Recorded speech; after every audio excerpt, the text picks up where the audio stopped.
Hey guys, today we're going to be working on Chapter 9, Lesson 2, which is called the distributive property. Our focus is going to be using the distributive property whenever we do some multiplication facts that we may not know. So 3 times 9 we know. We know 3 times 9 equals 27. We can do that with our fingers. We can do that with other things that should be one that we automatically know, okay? But maybe 4 times 22 we don't automatically know. 22 is a big number, so we can't really focus on that one as much. So let's break that down into a 20 and a 2. 20 plus 2 equals 22. So let's break that down. We can do 4 times 20 a little bit easier. We know we can just move that 0 with it, and then do 4 times 2, which is 8. And we're going to add 4 times 2, which is another 8. So our total would be 88, which is the answer to 4 times 22. So that's what we're breaking it down to be. We're trying to break it down to make it a little bit easier for us to understand. So let's talk about example 1. Henry's hardware store sells wrench sets. Each set holds 8 wrenches. How many wrenches are there in 6 sets? Well, if you don't know your 8s and 6s, you can break it down, making it a little bit easier for you to understand. So let's break it down a little bit. Let's take our 8 and make it 4 and 4. Okay? So let's do 4 times 6, and we're going to add 4 times 6 again.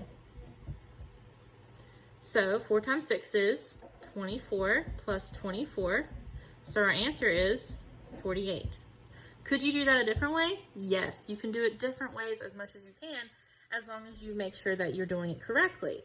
So if you wanted to do it a different way, we could break that 6 down, and we could say, okay, I'm going to do 8 and 3. 8 times 3 plus 8 times 3.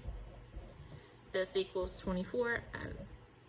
This equals 24. It does equal 48. So you can break it down a different way, but it will still equal the same.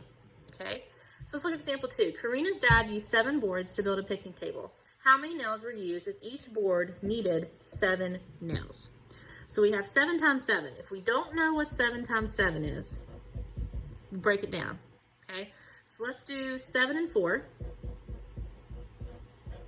and 7 and 3. 4 plus 3 does equal 7, so 7 times 4 is 28, 7 times 3 is 21, our answer is 49. Make sense? Hopefully it does. So let's go to our guided practice. We have 8 times 3. If we don't know what 8 times 3 is, because we've already talked about that, we can break it down.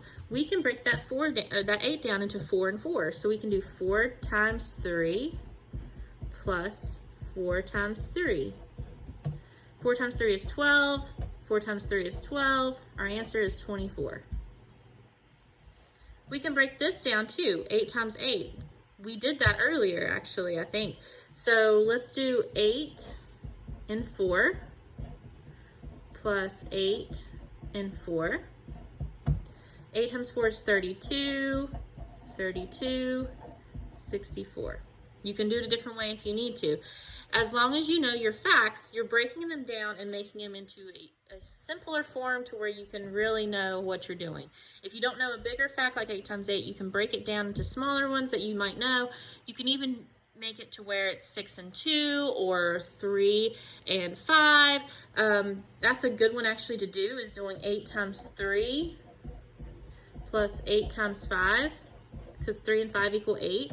You know that 8 times 5 equals 40. 8 times 3 equals 24. Add it, it still equals 64. Okay, so there's multiple ways to do it. Go ahead and get started, okay?